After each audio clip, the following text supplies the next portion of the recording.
Mỗi ngày cái này là bán bao nhiêu khay này anh chị? Mỗi ngày hôm bữa kia là bán được 370 miếng. 370 miếng 370. là bao nhiêu khay? Một khay này Hai khay này. Hai khay này. À, ăn từ sáng đến tối là hai khay 370 miếng.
Đậu hũ rau răm 5.000 một miếng, 5.000 một miếng. Hi, xin chào cả nhà, Gia Phú Gia Mèo rất vui được chào đón cô chú, anh chị cùng tất cả các bạn đã đến với Fearful Travel. Thì đây là một món mình mới phát hiện ở Sài Gòn, là lập tức là đi quay liền cho cả nhà. Vì lúc trước là đã kêu mình quay dưới miền Tây thì không thể nào mình quay được cái món này, còn bây giờ Sài Gòn là có bán rồi, chia sẻ liền. Thì địa chỉ để thưởng thức cái này là số 600 Khai Giảng Cơn, khu phố 8 phường Linh Thông, quận Thủ Đức, ngay trước chùa Vô Ưu. Quay thì cũng đơn giản, lo nhìn là thấy liền. Đó, cả nhà thấy không? Đường đi hồi nãy Phú quay rồi, cứ đi Phạm Văn Đồng gặp Khai Giảng Cơn vô tới. Rồi thôi chúng ta vào trong tìm hiểu. Đừng quên like, share cũng như là ấn nút subscribe. Cảm ơn cả nhà rất nhiều. Rồi chùa Vô Ưu nha cả nhà. Kìa chị đang bưng tàu hũ ra kìa cả nhà ơi. Wow.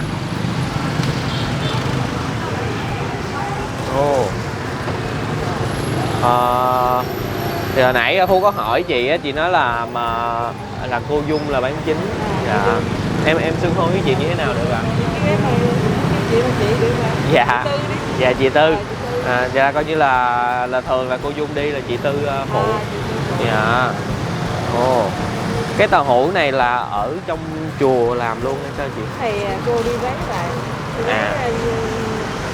Lấy ở lò. Dạ cô Dung lấy ở lò. Chị cứ xếp lên tủ đi, chị xếp lên tủ rồi sửng đi. Là chỉ có 5.000 một miếng thôi. Là có bún tiêu, rau răm.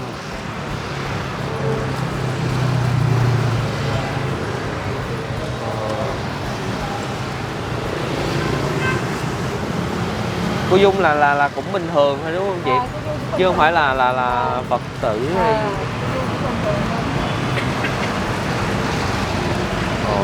Tàu hũ này là lấy ở đây là đã được chiên rồi, chiên sơ nhẹ đúng không chị?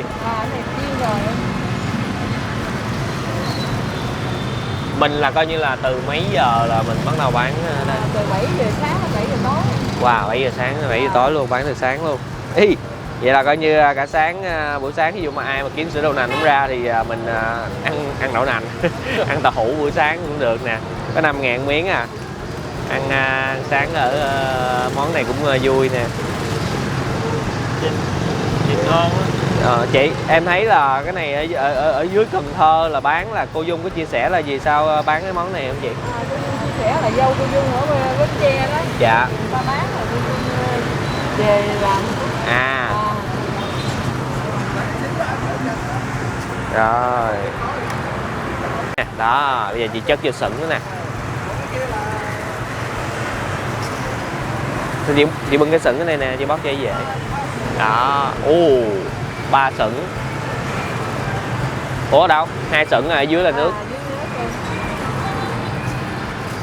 5.000 một miếng tàu hũ.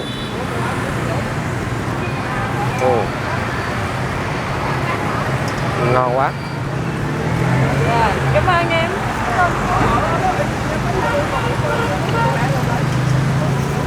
Cái em được biết là ủa cái này là mình có bán giùm cho chùa hay gì không? Mình bán giùm cho cô Dung. Bán giùm cho chùa Dung thôi. Rồi là ở trong chùa là có chỗ ngồi luôn đó cả nhà. Trong chùa có bán. Ở dưới là hấp xả. Mùi nó thơm lắm, mùi nó sẽ có lâu lâu sẽ có giống như cái mùi sữa đậu nành thiệt vậy đó. Rồi mỗi ngày cái này là bán bao nhiêu khay này vậy chị? Mỗi ngày bữa kia là bán được 370 miếng. 370 miếng 370 là bao nhiêu cây? Một khay này hai khay này. 2 khay này. Ăn từ sáng đến tối là 2 khay 370 miếng. Em thấy là ăn với muối tiêu với rau răm. Mà đây cái chanh là mình dắt lên cái miếng hay là dắt chấm gì? Trong cái mình đậu hũ mình xẻ ra. Dạ. Mình xẻ ra cái dắt vô trong đó chị. Rồi có ớt nữa nè. Ớt này cũng có ở trong luôn hả chị? Để trong kẹp rau răm vô luôn. Nhưng mà như vậy là cái này là sao ta? Nếu như thôi ai mà ăn chay thì chắc nếu mà không ăn ớt thì có khỏi lấy ớt cũng được. Chanh ở đây chị xài trái chanh bự bự luôn. Ớt muối là mình phải làm chứ không phải là dạ. Đây đây là không gian ngồi ở trong nè để phụ bưng chị vô làm bưng giùm chị cái này vô. Cái này là ngồi đây được mấy bàn nha chị? Ngồi được 10 bàn luôn. Bữa giờ là có ai ngồi đông bàn trong đây không chị? Bữa thứ bảy ha. Dạ. Mà ngồi đông vậy chắc đâu có sao, đâu có làm ảnh hưởng chùa gì. Dạ. Món này theo được tôi thấy là trên mạng là ít có lắm, mà có thì vừa có cái clip hình như chỉ là ở dưới Cần Thơ thôi. Hôm bữa là mình nhớ hồi lâu cũng có một số bạn nói là kêu mình quay cái món này nè, nhưng mà món này ở dưới Cần Thơ là không có cách nào quay á. Vừa biết ở trên đây là có ngay Thủ Đức này là em chạy xuống liền luôn đó chị. cái món này là đặc sản ở đâu ta? Nói đặc sản thì cũng không hẳn, tại vì giống như là ở nhà ăn rồi cái hình như họ thấy gì họ bán thử hay sao á, nên nó cũng chỉ là đậu hũ thôi. Nghe nói miền Tây là có nhiều phải không? Dạ đúng rồi, em nghe dưới miền Tây bán, chắc có dịp xuống hỏi xem cái món này nó sẽ xuất từ đâu. Wow. Cái đậu hũ này có còn phải lựa đậu hũ nào không? Thì cái này chắc chị đâu có gành đâu đúng không chị? Chỉ có cô Dung thôi.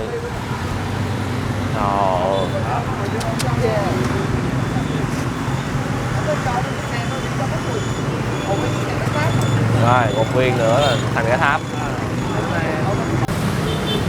Quay hả? Dạ. Đây bụ bối. Chị ơi, giờ chị lấy cho em 4 miếng. Ớt là đầy đủ ha. Dạ, nó đầy đủ. Đây mình coi chị làm nha, xem chị làm như thế nào. Về bên kia.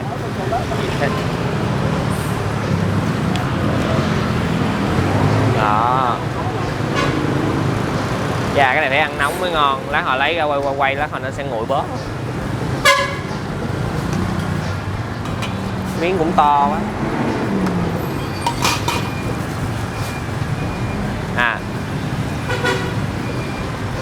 Chị cầm lên chị cắt giùm em coi nha.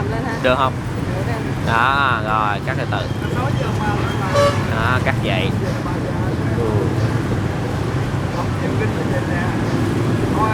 Đó. Rồi. Muối tiêu.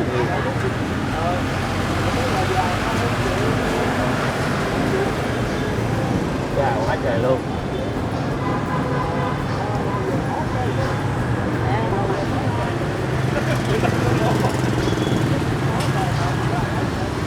Này nhìn đơn giản mà sao thấy nó cũng hấp dẫn quá. Ớt này đủ không em? Dạ.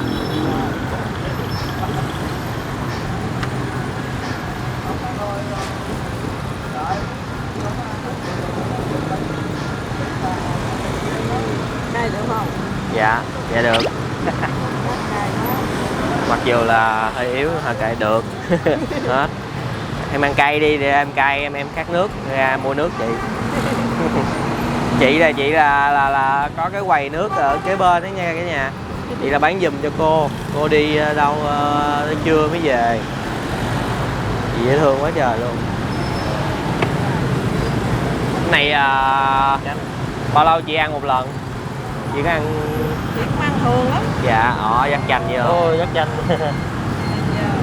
Cái chanh này nó nhiều nước Chị nè. phải coi trên kênh đâu của em á, chị coi hoài. Ủa vậy hả? Ơi trời ơi. Bữa chị ăn quay bún bò Lâm Sơn rồi đó, chị coi hoài. Nãy giờ mới biết. Trời ơi, khán giả. Có thường luôn á. Có máy tôi đó.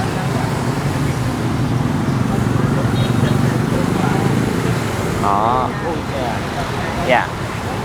Ở đây nói chung là ngay cái giao lộ cho nên xe nó chạy liên tục, âm thanh nó có hơi ồn thì cả nhà thông cảm nha. Thực tế mà. Giờ là đẩy ra thôi đúng không chị? Đó. Đây là sandwich đó. Sandwich chay. Ủa đâu, bình thường ăn sandwich thì cũng với mứt mà cũng là chay mà.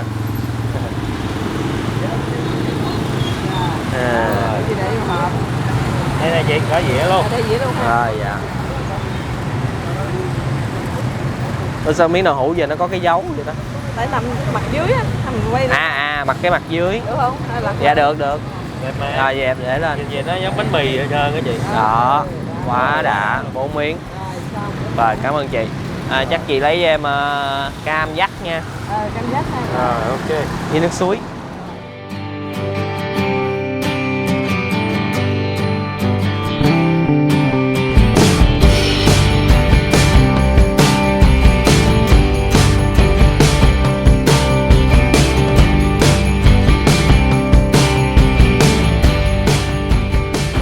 Rồi, đây mình nhìn lại một lần nữa đi chị nha. 600 Kha Vạn Cân, phường Linh Đông, quận Thủ Đức, chùa Vô Ưu.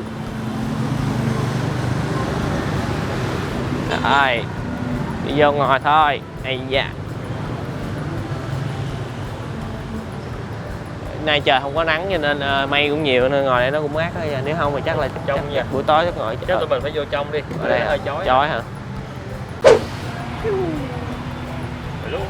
Yeah. Hello, xin chào cả nhà. Ủa? Chị lại.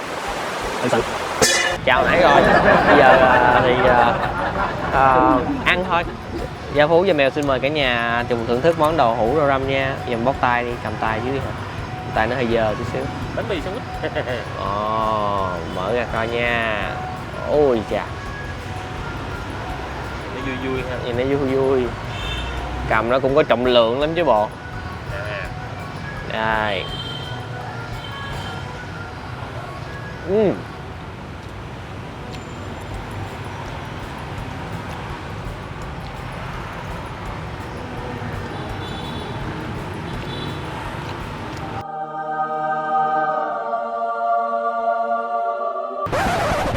Không đúng rồi.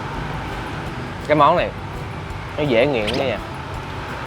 Vì cái bùi của đậu hũ mà nó hòa quyện với muối tiêu mặn với lại chanh nữa, nó không biết sao nó hòa quyện, nó kích thích vị giác vô cùng. Mà bây giờ có cái ớt nữa cay đã ghê.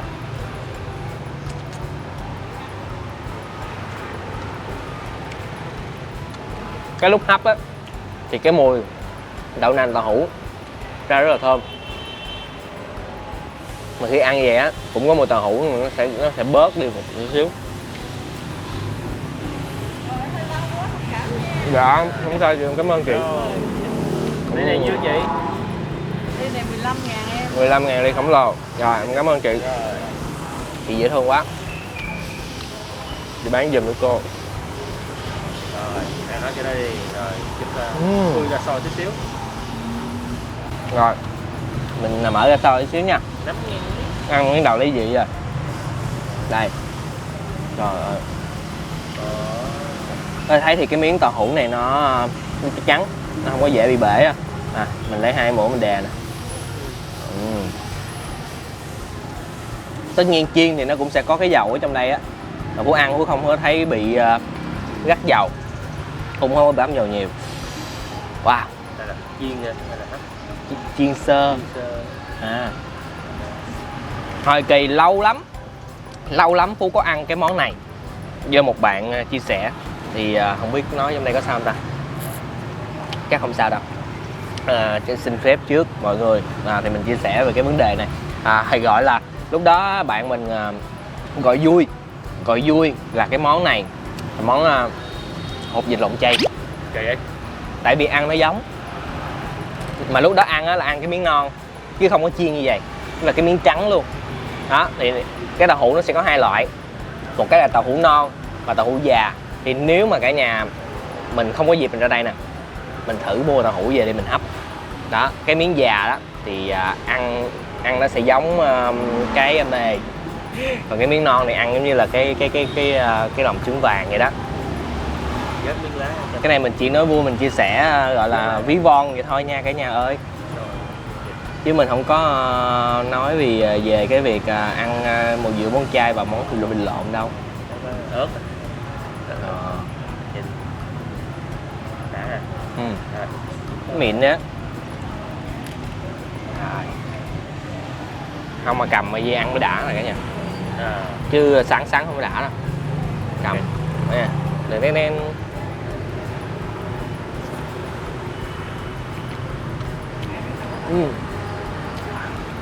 ngập răng luôn á.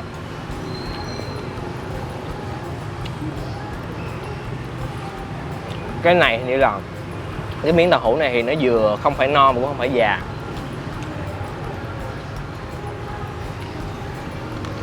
Cái miếng già thì nó sẽ có cái độ cái phần ngoài nó sẽ chay, nó nó sần chay hơn, chai chứ. Thì ra nãy giờ để ý rồi, thấy sao mà chị cho cái muỗng rồi. Giờ cái gì để múc quá hả? Tại vì cầm nó bị nhiều nước đúng không? Đúng rồi, nó hơi nhiều nước. Thì nó hấp á, nước nó động á, nó sao nhiều nước. Đúng rồi. Nhưng mà cầm vậy ăn mới ngon nè. Trắng nhiều khi trắng mình trắng được không ta?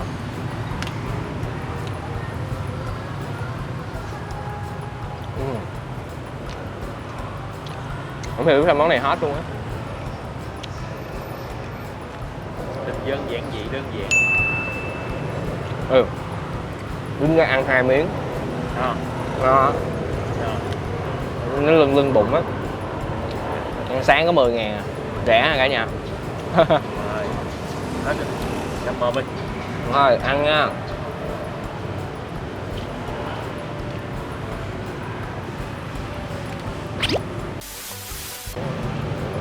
Rồi, bạn mèo đang ăn hả cả nhà ơi? Tự ăn tự quay. Cái phần trên của nó dày ghê, cái phần dưới nó sẽ mỏng hơn, cảm giác cắn vô ngập răng lắm. Cây đã ghê, sẽ tới đây thôi. Đó. Dễ bị ghiền á. Hay ăn vui rồi kìa. Ăn vui thì dễ bị ghiền lắm á. 2 miếng là no thiệt đó. Uống thêm miếng No canh đó. nữa Được. Đủ buổi sáng rồi. Tuyệt vời luôn á. Nhưng mà nếu mà gặp tao sẽ cho thêm miếng cho nó mặn xíu. Mình thích mặn nè. Ăn nè, thấy ta thấy vừa rồi. Rồi. Bye cả nhà. Ăn đi. Rồi đó, quay nước ở cho mình có thể ngồi ở ngoài hoặc ngồi trong luôn. Bây giờ là cả nhà ăn mấy miếng mình bán nha. Trời, ở đây nấu bằng than á, nhìn nó đẹp. Hấp dẫn lắm á cả nhà. 5.000 nhưng mà 5.000 này là 5.000 rất là chất lượng mà in sâu trong đầu. Mình ăn 2 miếng thôi, uống 1 ly nước và chảy suối là no một buổi sáng nhẹ nhàng. Thay vì uống sữa đậu nành chúng ta ăn có vị mặn, vị chua, vị cay và cái vị vừa với đậu hũ rất là thú vị. Rồi, cảm ơn cả nhà đã dành thời gian xem clip nãy giờ. Món này tuy đơn giản nhưng mà nó cũng sẽ không kém phần hấp dẫn đâu ha. Ai đã từng ở dưới, ai đang ở dưới Cần Thơ hay những miền Tây mà có cái món này, mình có cái thông tin gì cái này chia sẻ cho mọi người cùng biết với nha. Cảm ơn cả nhà rất nhiều. Đừng quên một món ăn ngon sẽ ngon hơn nếu chúng ta thưởng thức cùng người thân, bạn bè và chia sẻ nó với tất cả mọi người. Xin chào và hẹn gặp lại cả nhà nha. Rồi.